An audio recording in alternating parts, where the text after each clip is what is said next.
que decir. Hablaremos hoy de científicos que terminaron mal. Científicos que terminaron mal. ¿A nivel locura? No. A ¿Muertes trágicas? Muertes trágicas. Bueno. Esto no significa, niños, no estudien ciencia porque van a terminar como Arquímedes. No. Hablaremos primero de Arquímedes. Son tres que terminaron mal. Son Arquímedes, Servet y Lavoisier. Arquímedes nació en Siracusa, en Grecia, en el año 267 antes de Cristo. Siracusa me parece que era en Sicilia, en realidad, ¿no? Pero la objeción es que en aquel entonces Sicilia era Grecia, porque la Magna Grecia, más allá de ser colonias griegas, era griega, hablaban griego, estaban los griegos ahí, ¿qué era entonces?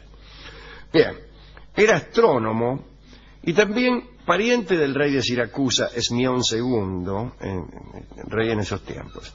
Arquímedes había estudiado en Alejandría, que era el único lugar para estudiar, y después volvió a su ciudad natal.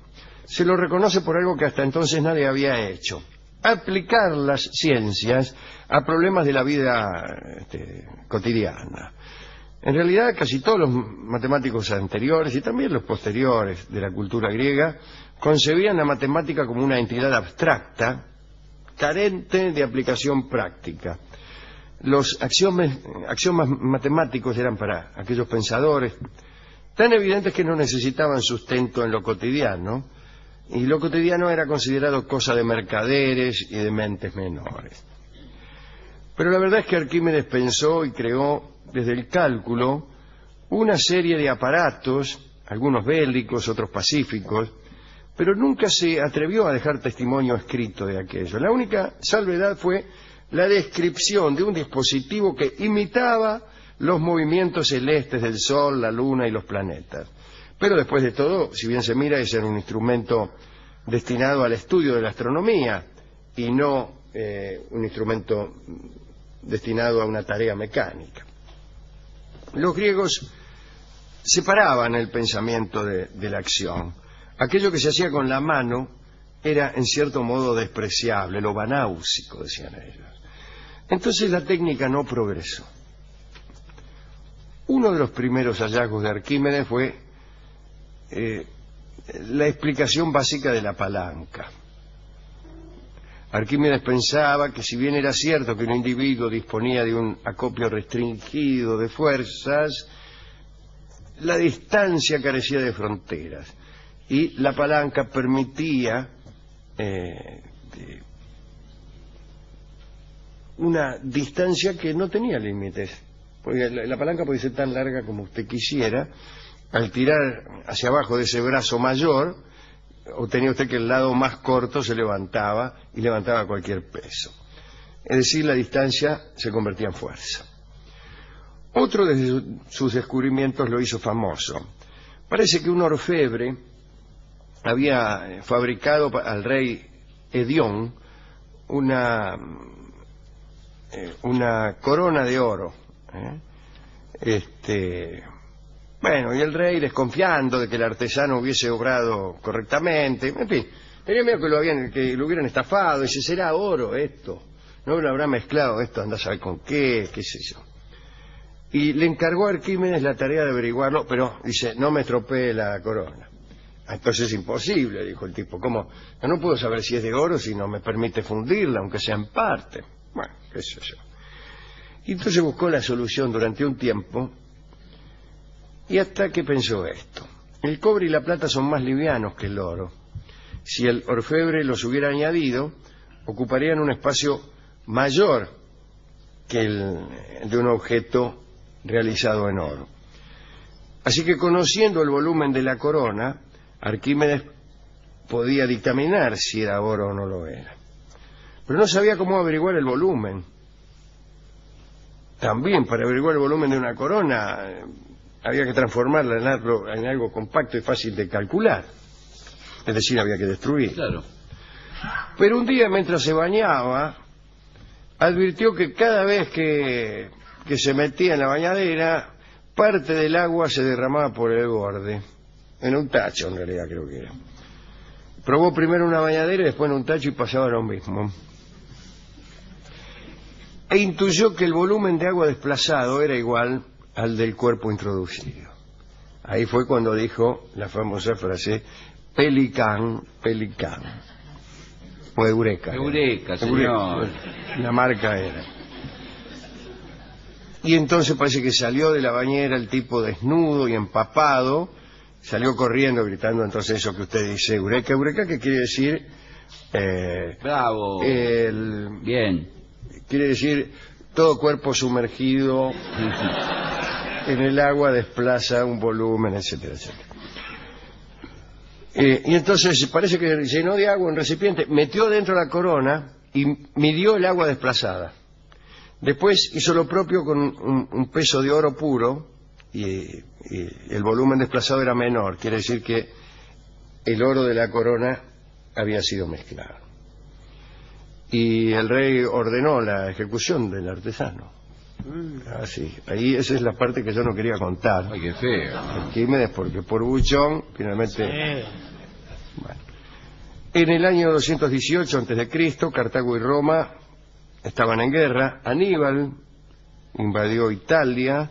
Siracusa se mantuvo neutral, pero cuando su rey amigo murió, ascendió al poder un grupo simpatizante de Cartago, bueno, qué sé yo. En el año 213 Roma puso sitio a la ciudad y bueno, hubo lucha. Arquímedes estaba resolviendo un problema y aparecieron unos soldados. Él estaba haciendo un diagrama en el piso, en la arena. Uno de los soldados se le acercó y le pidió que se rindiera. Y Arquímedes lo ignoró y le dijo, no me estropee los círculos. Y el soldado era un soldado romano, lo atravesó con su espada y lo mató. Terminó mal. Es el primero que terminó mal. Segundo caso es el de Servet. Servet nació en Lérida, ¿no? Al principio del siglo XVI, en España. Su padre era notario y su familia muy religiosa. Uno de los hermanos era sacerdote y Servet era un tipo muy, muy curioso. Miguel era Servet, ¿no? Hablaba latín, griego, francés, era experto en matemáticas, en historia, se recibió de abogado. Pero empezaron sus problemas cuando escribió algo acerca de la Santísima Trinidad. El libro fue condenado y él perseguido. Y entonces empezó una vida errante, de muchos lugares debió huir. Cambió su nombre, se fue a estudiar a París, donde se doctoró en medicina, y por esos tiempos conoció a Juan Calvino, al que inmediatamente se enfrentó. Se creó entonces un mal enemigo, porque Calvino era muy rencoroso y fanático. La causa del choque fue la publicación de otro libro de Servet, se llamaba Restitutio, con una imprudencia fatal. Servet comunicó por carta a Calvino la publicación de su obra. Calvino se enfureció y prometió que si Servet iba a Ginebra, que era donde vivía Calvino, no permitiría que saliese vivo de allí. En el libro aquel había un artículo que molestó especialmente a todos. Se llamaba La doble circulación de la sangre.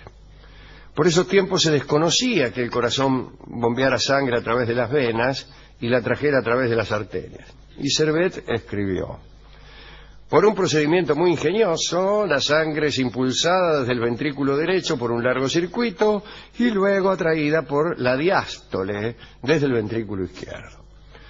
Miguel Servet fue a Ginebra y se presentó a escuchar un sermón. Había adoptado otro nombre, se hacía llamar Miguel Veramonti, pero lo reconocieron y lo metieron en cana.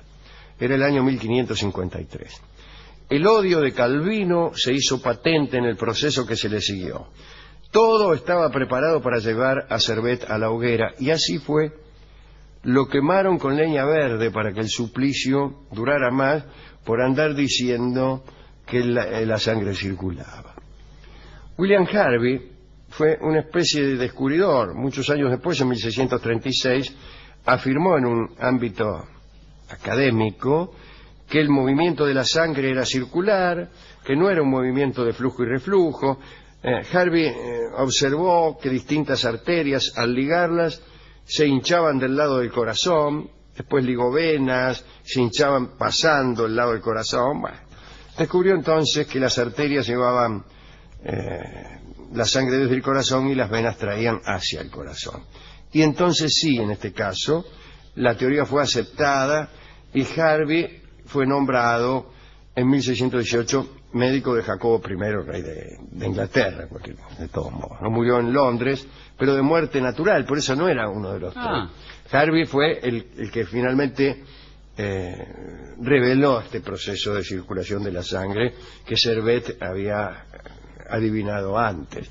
Antes de estos dos, de Servet y de Harvey, la sangre no circulaba. ¿Cómo no va a circular? No habían descubierto... La sangre no circulaba y debemos agradecerle, claro, era un infierno, la gente con toda la sangre medio podrida ahí, los triglicéridos nadando sin sentido. Circulaba, no habían descubierto el sistema. Claro, no circulaba. O sí circulaba. Circulaba, pero nadie sabía. Circulaba igual, pero nadie lo sabía. Claro. Entonces lo mismo que... sí o no. Última historia. En la envidia. Antoine de Lavoisier había nacido en París en 1723. Era abogado, pero estudió diversas ciencias. Llegó la Revolución Francesa y el terror del 92. Lavoisier la pasó muy mal, ya que había pertenecido al antiguo régimen, ¿no? Y era de la corporación privada que se encargaba de cobrar impuestos para el rey. Así que, bueno, en 1793 se dio la orden de arrestar a todos los miembros de la corporación de recaudadores, entre ellos Lavoisier. Cuando lo atraparon, alegó que el dinero que había ganado con la recaudación de impuestos lo había destinado a costear sus experimentos científicos. Y el oficial que lo apresó le dijo: la República no necesita sabios, ciudadano. El 2 de mayo de 1794 fue decapitado. Se dijo que 100 años no serían suficientes para ver otra cabeza igual. Lavoisier era un químico genial que había descubierto el principio de conservación de la masa. Las reacciones químicas transformaban la materia y la materia no podía crearse ni destruirse. Nada se pierde, todo se transforma. No vaya a creer que nada se pierda. Esa idea ayudó a aceptar, años después, la teoría de que la materia se compone de átomos indestructibles. Pero nada de esto les importó a los tipos que lo guillotinaron. El tipo empezó a gritar, pero nada se pierde, ahora va a perder la cabeza. Nada se pierde, todo se transforma, ahora vas a ver. Transformate. ¿Qué te transformás? Y el inútil que dijo: mire que muchos años después de mi muerte, mis estudios van a servir para la confección de la tabla de Mendeleev. De forma que diga lo que diga. Ya lo conocía. Dice, no nos importan los científicos actuales, nos van a importar los del futuro, dijo el verdugo. Riéndose el verdugo. Y vio cómo son los verdugos, ¿no? Qué cosa. Usted le habla de Mendeleev no. y los tipos como quien oye llover. Sí. No lo convence nadie de nada. Nadie.